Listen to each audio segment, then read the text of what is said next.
On passe des vacances dans le Finistère, on décide de tout arrêter, tous les traitements, on arrête tout, on dit voilà, on arrête, ça ne marche pas. Un dimanche, par hasard, on se dit tiens, il y a un grand pardon à Sainte-Anne-la-Palue, à côté de Quimper, on se dit tiens, on va aller au grand pardon de Sainte-Anne-la-Palue, on va passer une journée là-bas, on passe la journée au pardon de Sainte-Anne-la-Palue, on prie forcément, et on finit notre journée en prière.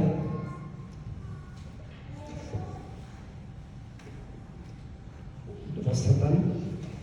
Et en fait, juste pour le mémoire, Sainte-Anne, c'est justement pour l'intercession des personnes qui ont des problèmes et qui veulent pour avoir une grossesse. Et en fait, notre première fille Laura, est arrivée 10 mois après, à peu près. Sans médicaments, sans rien. Et donc, alors après, en fait, ça a bien marché parce que la deuxième est arrivée très vite après, toujours sans rien, sans traitement.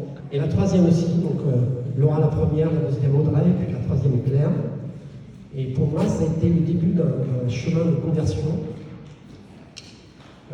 Alors, si je refais ma vie un petit peu avant, j'ai cumulé beaucoup d'accidents. Mon premier accident à l'âge de 5 ans,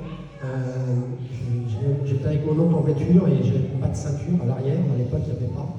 J'ai cassé le pare-brise avec mon corps, donc à 5 ans, voilà, j'ai failli y passer. C'est mon premier accident, j'ai failli y passer, il y en a eu d'autres. Et en fait, j'étais un petit peu le Calimero, c'est-à-dire à chaque fois qu'il y avait un truc qui devait se passer, c'était moi qui prenais.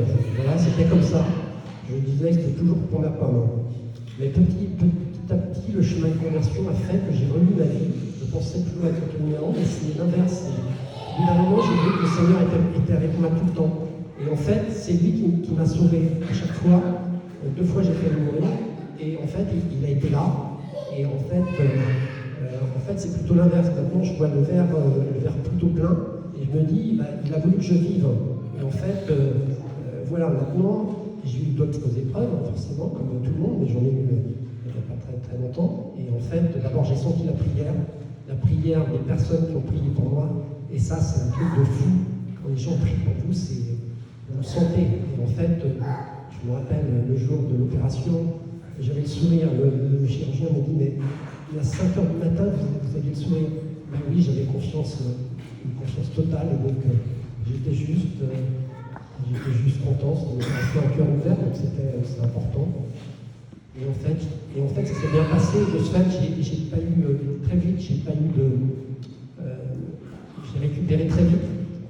Parce que justement, j'étais très détendu et très serein. Pour terminer, une petite parole de Saint Charbel, un saint que j'aime bien. J'ai le bouquin là-bas si vous voulez. Il y a aussi le bateau du Seigneur, aux voiles aux voiles résistantes, dont le pilote est plein de sagesse, de vaillance et d'amour. Ce bateau traverse les mers profondes, résiste au vent et aux tempêtes, si violentes soient-elles, affronte la haute mer au large. Ce voyage est incommode, mais il vous conduit à bon port.